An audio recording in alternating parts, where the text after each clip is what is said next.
So, hello, I'm Sophy Wong, and like he said, I'm a designer and a maker, and I love to make wearable technology. But the kind of wearable technology I like to make, I call artistic wearable technology.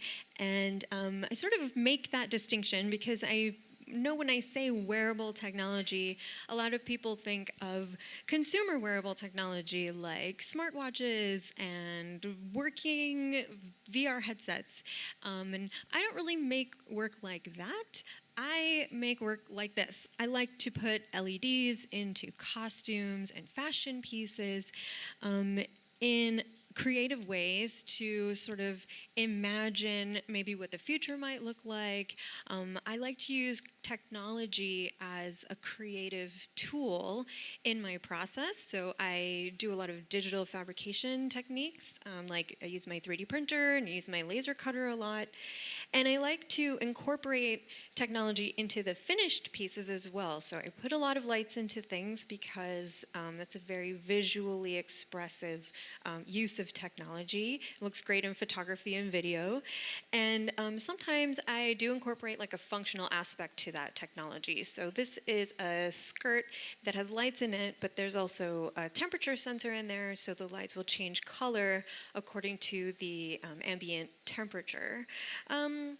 And I just really like to dream about what the future looks like and sort of create costumes and fashion pieces that kind of reflect my visions.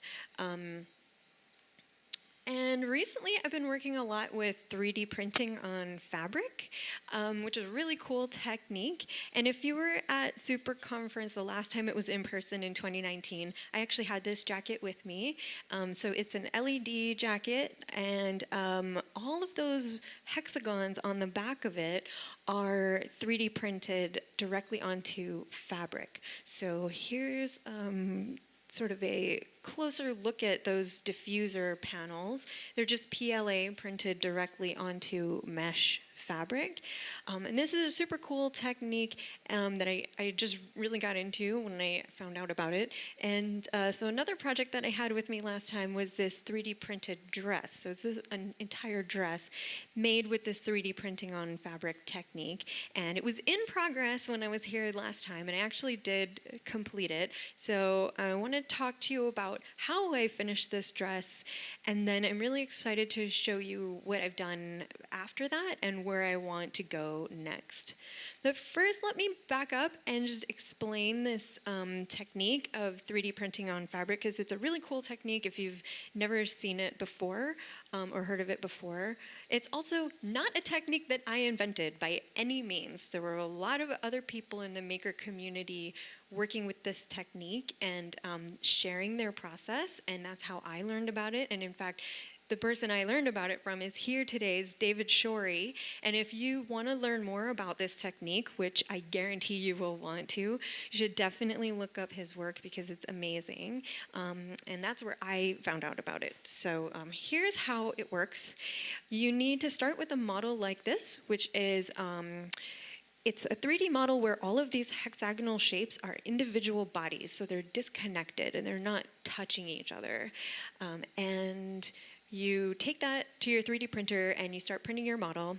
You print one layer, and then you pause that print and insert a layer of mesh fabric. So you want like an open mesh fabric, and this is nylon tulle that I'm printing on, or nylon mesh. And then you resume the rest of your print, and that fabric gets sandwiched between the first two layers of your print. So then when you remove the print, you are connecting those individual bodies together, and they become this flexible panel with whatever your 3D printed shapes are attached to this panel. So here's another example of what your model might look like. So these are all individual bodies. And then here's what it looks like when it's printed. So it retains this really cool, flexible property, and you can sort of manipulate and control the behavior of this material purely through the shapes that you're introducing to it on the surface. So it's super fascinating. And like I said, you really need to go and do a search and look up David Shorey, look up So Printed on Instagram, and see what other people are doing, because everyone's doing different things, and whatever shape you're introducing to the material produces different results, and it's fascinating. So I wanted to learn a lot about this technique, so I went really deep with experiments, and I basically just tried a lot of different shapes and models, and I varied the shapes that I was printing, and also the widths between all the shapes, the depth, the amount of material I was putting on there, and it kind of just generated a swatch library for myself of ideas and shapes and behaviors. And as I worked through all of these prints on a small scale, I started to wonder if I could actually make an entire garment. Like, could I scale this up to an entire wearable, full body garment? And so I challenged myself to make a dress. And so this is the completed dress. And now I'll show you how I got from those samples to a fully completed wearable dress. So I started with some visual inspiration and some ideas about what this dress might look like. But I did not spend very much time in this design phase because I really wanted to get to the actual creation process, because I knew that simply scaling it up and just making it big was going to expose a lot of challenges I wasn't encountering in the small scale. So I kind of had a general idea of what I wanted it to look like. And then I drafted a bodice, which is how I would make any dress out of fabric, but keeping in mind my output size. So my 3D printer is only capable of printing like a panel around 10 by 10 inches if I allow room to tape that panel to the bed.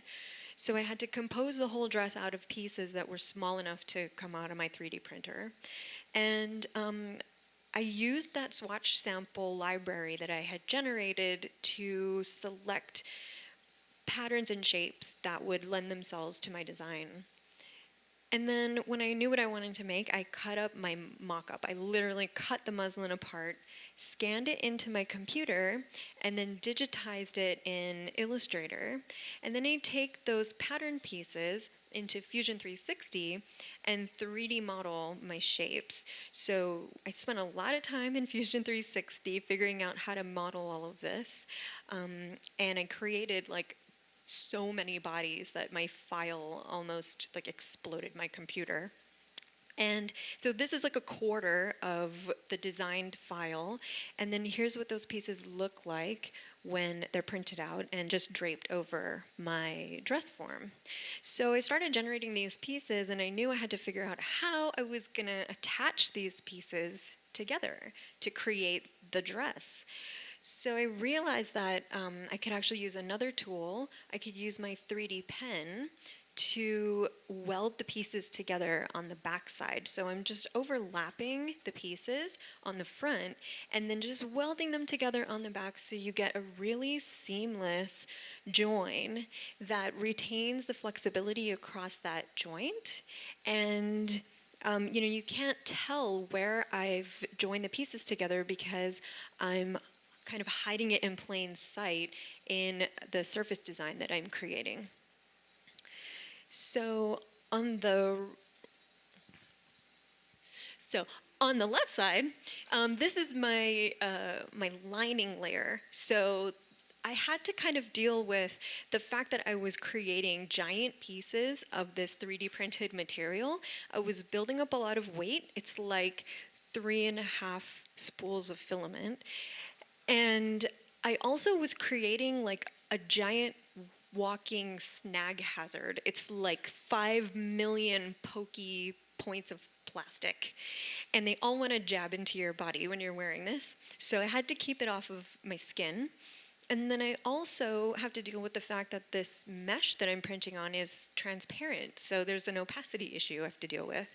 So this silk lining layer solves all of those problems. It adds some stability to the pieces and some strength, and it create some comfort. It's a comfort layer, so nothing is poking into my skin. And then it also is a functional design element for maintenance and for cleaning.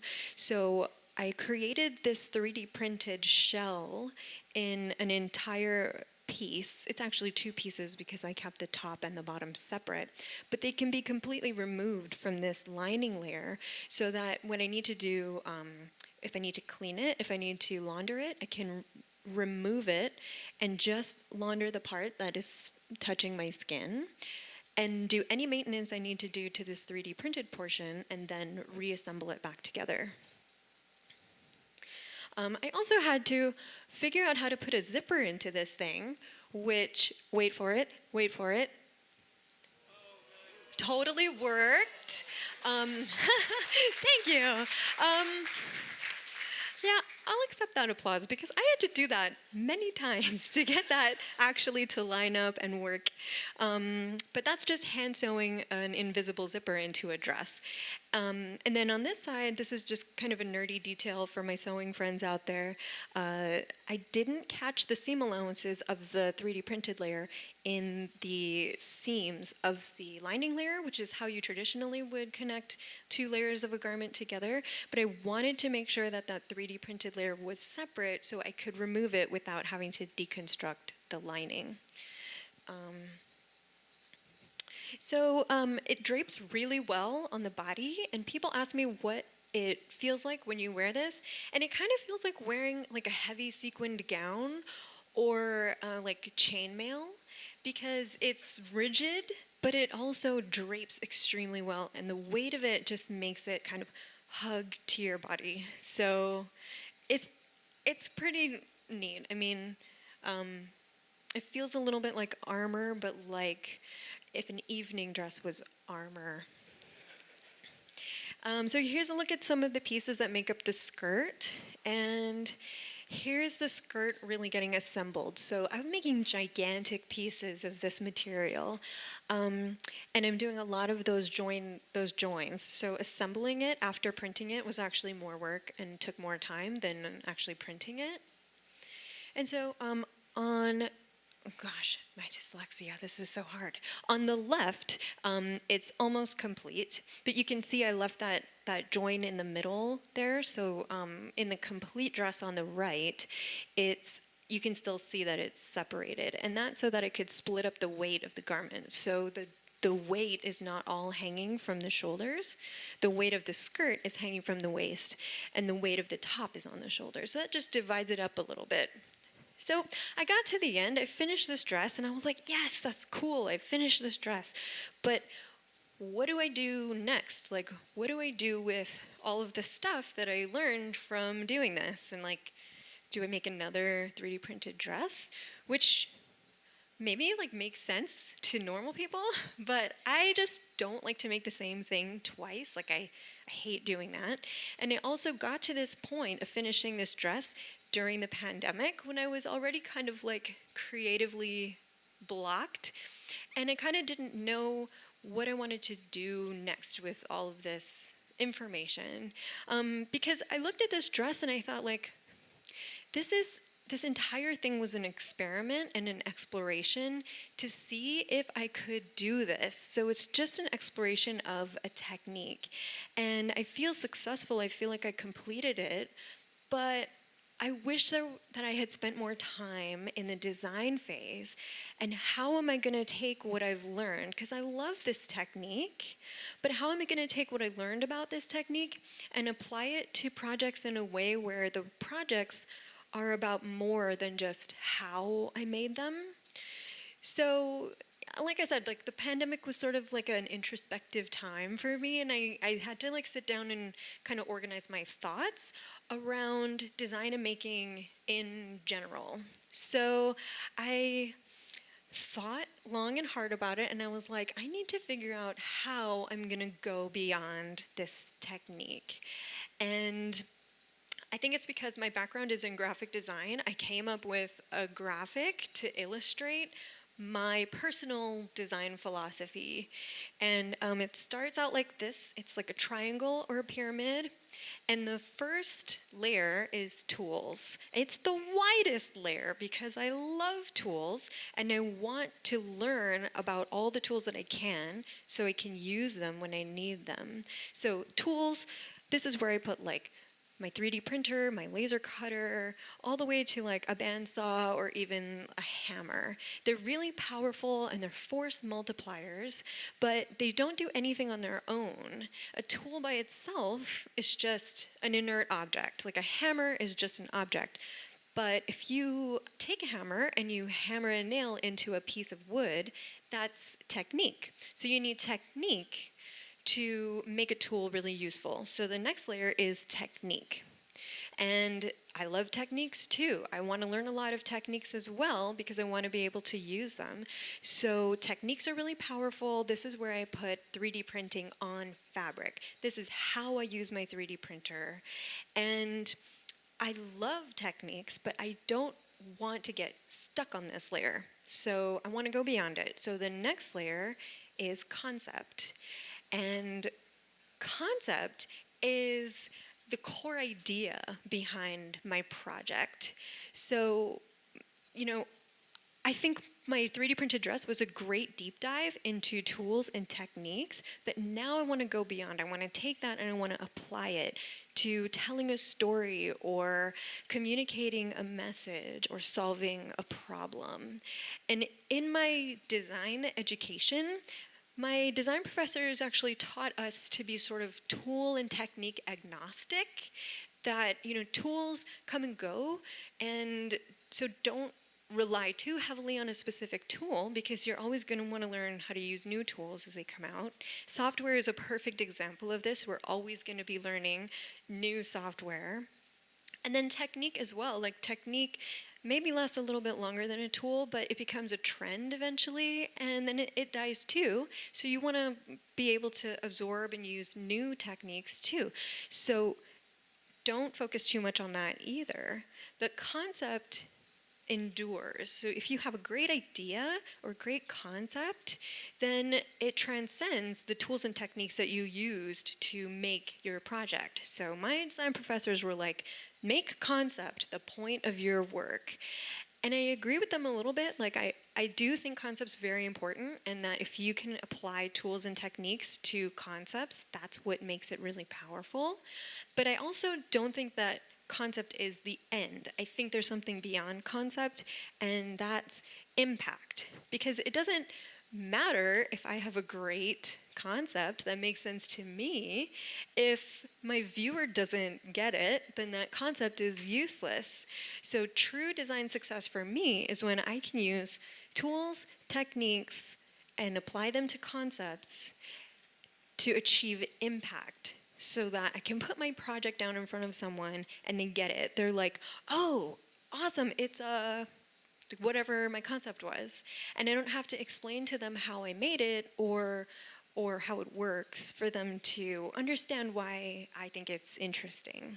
So I still think that tools, techniques, and concept are really important, but I want to just remember that I want to design for impact. And I really tried hard to come up with a cool acronym for this, but it doesn't exist. So I just call it Sophie's Pyramid of Power. And just organizing it into this kind of hierarchy just helps keep me on track. It gives me some goals to reach for in my projects, and I know I'm not going to hit all the way to impact on every single project. Like, I think, like I said, my deep dive into the technique to make that 3D printed dress, like sometimes some of my projects will purely be so I can learn a technique or a tool, but when I want to go beyond technique, this will be my strategy to get there. So here's my little cheat sheet of what all the layers mean. And then I was working on this slide deck right before Halloween, so I also turned it into a candy corn. So it's a candy corn of power. So the next few projects are more attempts of just me trying to go beyond technique with this 3D printing on fabric thing and complete some projects, but try to keep in mind my candy corn of power. Ooh, that's a scary thing to say. Um, and I think they kind of achieve like varying degrees of that, because this is a journey I'm on, and you know, it's a work in progress. So this project is a headpiece, and conceptually I wanted this to be inspired by sort of like a 20s, like a 1920s hairstyle, because I thought that this technique creates such great draping properties. I thought that would be a good application for it on the body, and so I wanted to kind of achieve sort of a hair-like quality. So it's kind of like a wig, like a 3D printed wig. But it's the same process that I used to create the dress, and that's the great thing about doing a deep dive into a technique. I worked out all of these steps, so I'm scanning my patterns into my computer and just refining the shapes and sizes over several rounds of design. And I intentionally spent a little more time in this phase to try to visualize what I was creating and just checking against my concept to see if I was on track to create the impact that I wanted. And I did print tests like I always do, and this was like 5 million retractions on my 3D printer, and it almost did not survive. But you know, sometimes you spend all that time making a mock-up. This is why you do these mock-ups. And I put all of these together on my head form, and I was like, I hate it. Like, I didn't like it. But I knew I didn't like it because I had a really strong concept in my mind, and I was like, this is not hitting it. So I went back and I redesigned, and I discovered this quantum PLA from Matter Hackers. It's that dichromatic filament. So it's literally the filament is split in half, and half of it is pink and half of it is gold. And it's really cool stuff. Like, it depends on the angle that you're looking at it. It has this color changing property. So I saw this and I was like, this will be great. I think this will really accentuate the kinds of shapes that I want to create in this piece. So, but I also wanted to remember that I'm making something wearable for the head, and I'm thinking of it like a wig. So I wanted to apply this color-changing property in a symmetrical way. So I tried to apply it sort of symmetrically, working out from the center of the head outwards. And here's a look at one of the 3D models. So this is just one little piece that goes over your ear. And here it is in the slicer. And I don't know if you can see that, but it took 9 hours just to print this one little piece.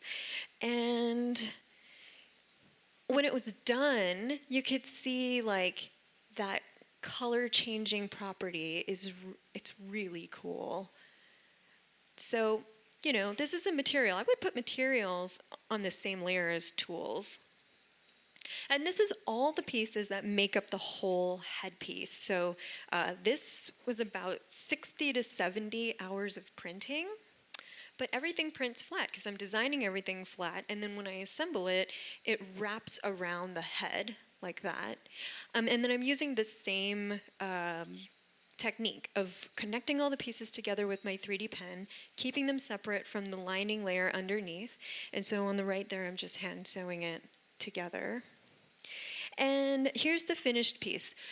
And yeah, I do think this might be an example of a project that kind of only makes sense to me. I grant that it's a little bit weird, but I think that I'm on the right track in terms of designing for a concept. And I think that when I style this up in a photo shoot, like, I think the impact will be there. So the next piece is a necklace, and I wanted to get a more dimensional application of the 3D printing, so I made it much deeper than what I was printing in the other projects. And I also really wanted to incorporate lighting into this piece. But conceptually, I wanted this to be inspired by the Japanese artist Yayoi Kusama, who does a lot of work with point lights. And she makes these really beautiful experiential installations with just hovering points of light. And so I wanted to do something inspired by that that wraps around the body. So I made a necklace. And so this was a new tool for me. This is digital pattern making software. So I thought that this piece, because it's small and because I had worked out the rest of my techniques, I thought that this would be a great way to kind of get my feet wet with some digital pattern making. But then I still print it out and put it on my mock-up, on my dress form, to make a physical mock-up, because I really need to see these things in the physical world, in 3D space. So this is me figuring out where the lights were going to go. And then I use my same process to just kind of scan that information back into my computer and create like just the footprints of where I wanted to extrude. And then I print that out on just paper and check it so I can make sure that I'm on the right track. And here's what the STLs look like. So they're very deep.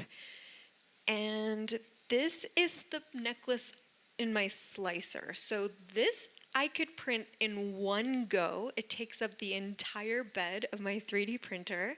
And this is like 2.5 days of printing. And it weighs like 350 grams. So it's heavy. But I love that I don't have to do any of that assembly after the fact with my 3D pen. Here I am removing it from the bed, which is a pretty delicate process, but I did manage to get it off without damaging that mesh material underneath. And then here's the complete piece, and it has this amazing like jiggly quality that I had no idea would happen. Sometimes you just can't predict these things. But I do have this necklace with me, so if you want to see it, come and find me, and you can jiggle it. And then I also added that silk lining again, and this time it also is housing the circuit. So these are the programmable LEDs that I added into this piece. And this is really cool. So when you use digital software to create your patterns and you can create every layer with the same file, it lines up perfectly. So that's just a really satisfying and efficient benefit to working in this digital workflow. So that's the finished piece on the right. And I feel like I'm getting closer to the top of my pyramid here, because I can look at this piece and I can see how I'm going to style it, what it would be useful for, and what kind of outfit or costume this could go with. So this is the last piece I'm going to share, and I have this piece with me as well. This is a glove that I made with the 3D printing on fabric technique, but I really wanted to use the 3D printing on fabric in service of a strong concept. So I decided that this piece was going to be the first piece of a spacesuit. So I'm designing a glove that I can expand out to create an entire spacesuit. And so rather than cover the entire glove with 3D printed fabric, I thought about where I could apply it on this piece where it would make the most sense. So I kept it on the flatter part of the arm so it doesn't go past the knuckles. And then the fingers are actually just 3D printed TPU, so it's flexible filament. So the fingers retain the most flexibility, and then the rest of the glove is soft enough for your wrist movement and your arm movement. I know it looks kind of like a Nintendo Power Glove, but think spacesuit. So this is a mock-up of my idea for creating that outer glove. So that muslin area is where I wanted to put the 3D printed fabric. And my idea was just to slip it over an existing glove and to keep that layer separate so that if I want to resize this for a different person that has a different size hand, I can just switch out that glove from underneath. So this is just piecing together ideas and mocking up ideas with physical materials. And I wanted to see if I could use these flexible, tiny silicone-coated LED strands to make this glove light up. So I wanted to fit them between the spaces between my 3D printed shapes. And I always do a lot of print tests when I'm developing my idea. So this is an example of one of those tests, and I'm printing directly on a mirror, and that's giving me a really shiny, flat surface coming off the bed. So the white the white shapes, they kind of look like ceramic tiles, which I think is evocative of space materials, you know, the outside of the space shuttle.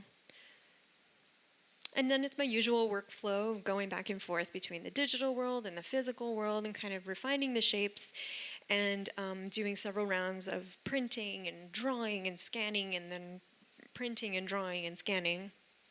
So by the time I sit down to make my 3D model, I know exactly what I want to make. And it's, so this model came together really quickly. This is about 750 bodies. This was actually no problem for Fusion 360 because now I'm working on a smaller amount of surface area. And it's the same technique of connecting the pieces together with the 3D pen, but this time I realized that I wanted to use the same color as my backing material. So if I get any, you know, over schmutz, you can't see it because it just blends in with that layer. And here you can see that it's really flexible. So it's a very soft and malleable kind of layer out there. And here is some of my tedious hand sewing that I had to do to connect it to the glove. But again, I like connecting these layers together with hand sewing instead of something like glue because hand sewing is really easy to remove and it's non-destructive and it's really quick to put back in. And that's the complete outer glove before I put any lining into it. So I had to make that vinyl underlayer from scratch as well. And then for the fingers, like I said, I just wanted to print some flat shapes in TPU. So I traced the finger shapes and then just created those shapes in Illustrator, actually. Extruded them in Fusion 360. And then this is the finished glove. So here you can see it all assembled together, and like I said, you can come and find me and hold it and see how it's actually very light as well, and it does light up. And then on the other side, you can see how flexible those fingers are. They just, my plan was to glue them into place and then sew them down for real stability, but I didn't even have to do that because my glue held so well. So don't sleep on Super 77 because it's good stuff. But wear your respirator. So what I really want to do is make a spacesuit out of this glove because I feel like I'm getting to the impact part of my pyramid, because when I show people that glove, they ask me, like, is this part of a spacesuit? And I'm like, yes, it's working, like, it's coming across. And I'm definitely going to make that into a spacesuit because I love making spacesuits. This is one that I made a while back, and this is an original design. And, you know, this is what I really want to do. I want to make things that tell stories, and I want to use tools and techniques that serve that story. So actually something crazy happened during the pandemic. A filmmaker reached out to me and asked me if they could use my spacesuit in one of their music videos. And I was like, yeah, that sounds amazing. So I sent this spacesuit off to this filmmaker who took it to the Badlands in North Dakota and shot this amazing sci-fi space video, like spacesuit video, using my spacesuit. And if you like science fiction, you should totally find this video. It's King of Misery by this rock band called Saul. And this is like a cool sci-fi story with like a twist at the end, and it just trips me out. I can't believe this is my spacesuit from my brain. But I feel like that is really design success for me because I made a spacesuit out of my own mind, and this filmmaker said, yeah, that makes sense to me. I want to use that to tell my creative story. So that's a dream come true for me, and just like a sign that I'm on the right path, I think. So actually, after this video, he was like, I want to make another video. Can you make me a suit? So this is another video that I did a suit for. It's not a spacesuit. This video is about a maker kid who's getting bullied, and he creates his own Iron Man robot suit to like protect himself from his bully. So I built a suit using that concept and that idea, and sent it off, and they made this video, which is just like another like crazy, I just can't believe that happened. But I got to use my design brain to bring that story to life, which is just amazing. And so yeah, this is what I really want to do. I want to do work that tells stories. So check this one out too. This is First Train by Mayday Parade. So if you want to know more about my work, you can head over to my website, which is sophywong.com, and see more stuff there. And then I can be found in all the usual places online. Twitter, for now, I guess? I don't, check back later. But yeah, that's all I have. Thank you so much.